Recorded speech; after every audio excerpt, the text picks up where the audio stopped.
Ba, ba, da, ba, ba, ba, da, ba. Hello, hello, precious humans, and welcome to the Leonie Dawson Refuses to Be Categorized podcast. And today I just want to do one big long share about where I'm at, what I'm thinking about, what I'm creating, all that kind of good stuff. Writing and sharing these kinds of blog posts and podcasts always help me clear my head, and it's such a beautiful way to connect with you as well. So, settle in with a cup of chai, my treasures. So, I figured I'd start with the overarching theme of 2020, that old global pandemic thing. So, my state, which is Queensland in Australia, has managed to almost completely contain it. We've only just had over 1,000 cases in total, 6 deaths, and 6 active cases. I really do feel ridiculously grateful to be living in such a safe place. And I'm so thankful that our state government has been so cautious. We've been out of lockdown for a few months now, and things are slowly returning to normal. In Australia, state borders have been locked down for months in order to contain the spread within states, and it does seem to be working. One Australian state, which is Victoria, had a second wave but went straight back into strict lockdown. I know it must have been bloody difficult for peeps living there, but they have been successful and managed to contain it again. And again, I really feel ridiculously lucky that this is the country that I'm in. Overall, my family and I do still err on the side of caution, and we don't do a lot of things that other people might do. We also pulled our kids out of school earlier than the government mandated. We took them back to school later than everybody else, all at our doctor's recommendation. And it honestly can feel really hard when you're being cautious and it feels like others aren't. But we're just going to keep on doing what's right for us nonetheless. It does look unlikely that we'll need to go back into another lockdown because numbers are contained with current restrictions. And still, I wouldn't actually mind going back in. I know it's wildly privileged to be able to say that, but fuck me, did I love not having to leave the house. I did love the extra time with my kids. I loved how quiet it was all around us. I loved the baking and the gardening. I loved how it felt like we were living in a different era. I loved not being able to, not having to think about anyone but us. And I loved creating wacky shit like Salt, which is my erotic novella published under my pen name, Lola Lee, and my free quarantine planner as well. And I guess that's the thing about being a hermit. You really don't mind being forced to stay at home. And I know if it had gone longer, that would have been more and more difficult, but it's just who we are and how we feel. And I think I might be raising homebodies as well. I remember during quarantine, my 6-year-old would ask me, Mum, are we going out today? I'd say, No, honey, we didn't go out yesterday. We're not going out today, and we aren't going out tomorrow either. And Beth would be like, Yay! I was hoping that you'd say that. I just have a lot of things to do at home today. I've got art to make and a game to play with Starry, and I want to play on my bike. So my kids just finished their first full term of school, actually at school for the year. In term one, we pulled out 6 weeks into term or so because pandemic was beginning and our doctor recommended we do, and schools officially closed a few weeks after that. In term two, most of the term schools did online learning, and we decided personally not to follow our school's online learning and homeschool in the way that we were used to and fit for us. And I mean, we homeschooled for 3 years before that. So we already knew what was going to work, what was going to burn us out, what was going to bum the kids out, what was going to bum us out, and where true learning was going to happen. So we did it for us.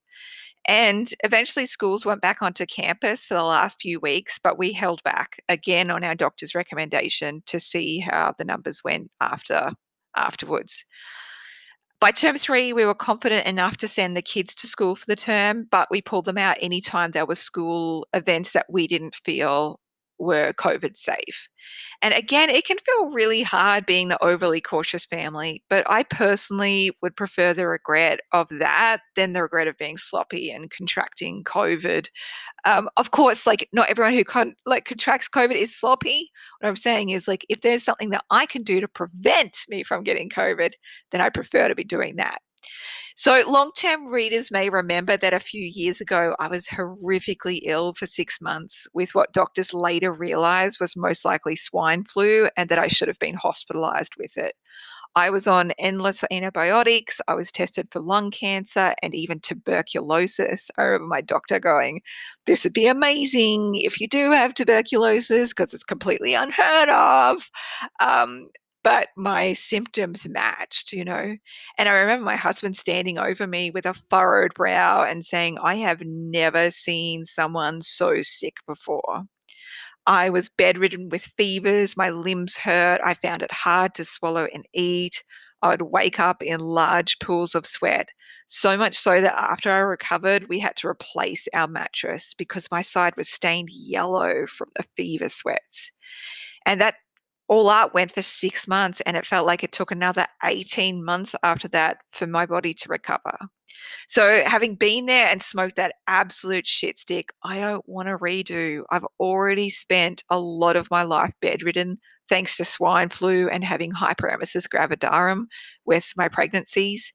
And I just can't schedule in another 6 months of being bedridden.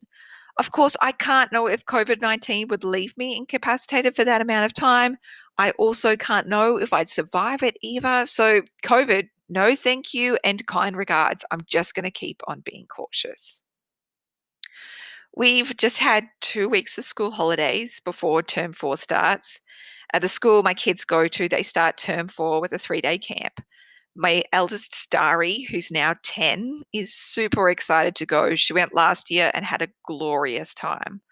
My youngest, Beth, who is 6, will skip it this year and have an extra week of holidays with us. She's just not ready to be away from us. Plus, she's a sleepwalker.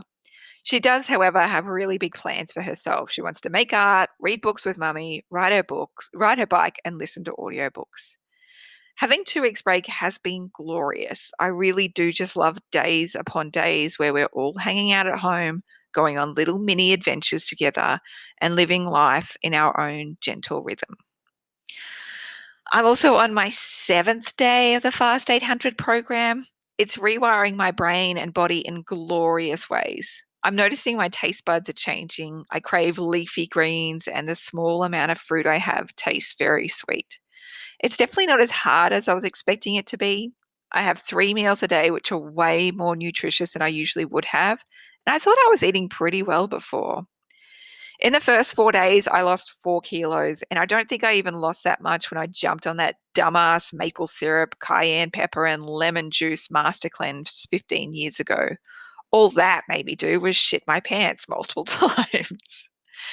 And Fast 800 really is a world away from that kind of dumbassery. My fridge is bursting at the seams with vegetables and a little bit of protein. I'm feeling pretty groovy, really. Chris asked me today how long I'd do it for, and I really don't have an answer for that, just for as long as it feels right. In gardening news, quarantine changed me. I'm now developing a green thumb. I bought a veggie pod mid quarantine after a water rat devastated my quarantine veggie garden. I had prolapsed my lumbar disc by the time it got delivered, however, so I had to wait for a few months in order to be able to set it up. I just got the okay to start lifting stuff again, and I immediately planted it out with spinach, kale, peas, cucumbers, and broccoli. I just need to plant some tomatoes, pumpkin, and silver beet, and that should cover most of our veggie needs, especially over summer. My kids were very excited today. They discovered a tomato plant and a pumpkin vine growing in our orchard. They'd sprouted spontaneously from where I'd buried some kitchen scraps some months ago.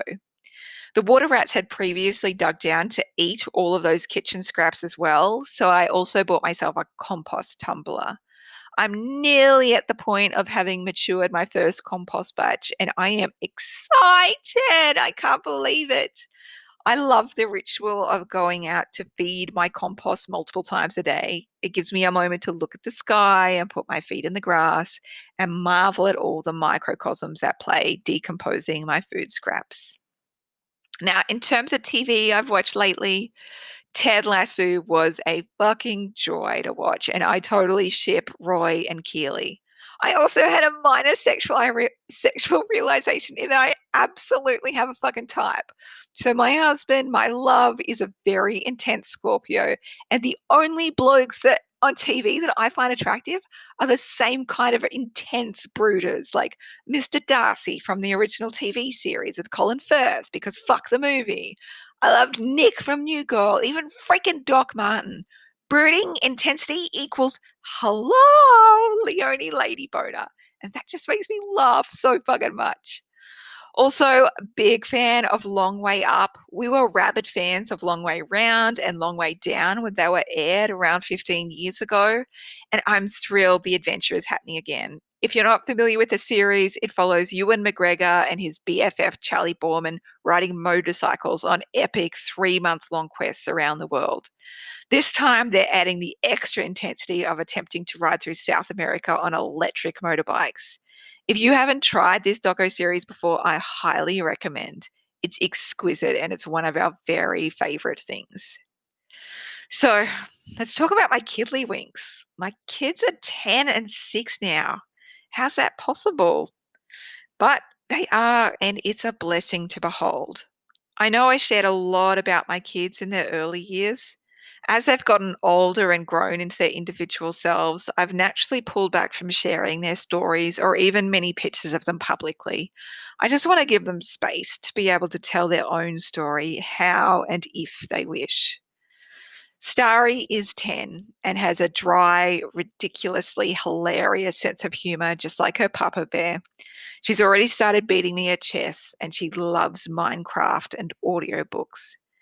Beth is 6 and she is full of bounce and excitement. She tells me 53 billion times a day, Mama, I love you. She loves her trampoline, talking about animals, and playing with her big sister.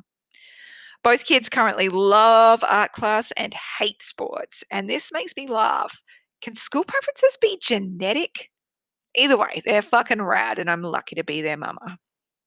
So, on the work front, I decided to close down my Get Shit Done club. It was an absolute joy to do. I loved connecting with so many sweet souls every week to get work done. And I have to remember my own personal kryptonite. Having too much stuff consistently scheduled on my calendar kind of kills my creativity. And I'm always going to choose my creativity over all else. Being able to run with whatever random idea comes my way is one of my biggest joys and one of the biggest drivers in my business as well. So sometimes you need to make choices to stop things that you love in order to focus on the things that you love the most. I also just started running a live round of 40 days to finish your book course this month. Creating and running courses is totally my jam and my flow, and I can't wait to see what books are created by the emerging authors. I'm also just reappearing out into the world after spending 2 months in the creative cave working on the 2020 goal workbooks and some new companion products for them. They are actually now out in the world. If you go to goalgetterbooks.com, you'll get to see all 5 new products that I'm releasing this year. Sales have already gone amazingly well, and I haven't even really launched them properly. And then last Friday, I woke up not being able to see out of my eyes. One was completely swollen over, and the other was just like I just had the slightest bit of slit to be able to see through. I'd had an enormous allergic reaction and I had to head into emergency. Doctors still don't know what caused it, and the swelling has slowly come down so that I can just see out of both my eyes. I had to stay in hospital until they worked out that it wasn't an anaphylactic reaction where it would cause issues with my breathing. And then I was sent home with medication, and it's continued to subside. It does feel wildly luxurious to now have 2 functioning eyes. 2! And I keep joking that I'm just allergic to 2020. It's like funny, but not funny. In terms of what I think may have caused it, I don't know. Usually doctors can't figure it out. It's only if it happens again that I might be able to work it out. I think it might have been a little bit well, it could possibly have like been in my diet change. I did eat a lot of cauliflower, which I usually don't eat. Um, but I also had kind of a decent collection of midgie bites, which are like a very small little insect. And I usually have no issues with insect bites. I rarely get bitten anyway. And when I do, it's not a big deal.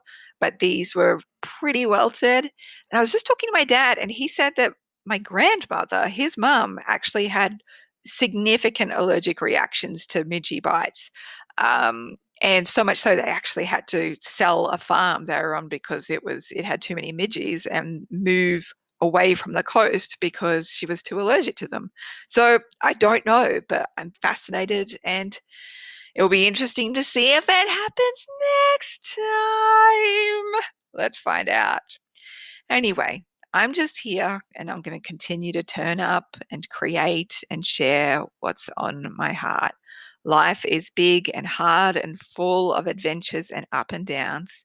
I just have to keep turning up and making my miracles happen anyway. So that's my big share. Check out goalgetterbooks.com. I'd love to hear what you think. And I hope you have an exquisite day wherever you are, however things are right now. I hope it is just magical for you. Ba ba da ba ba ba da ba.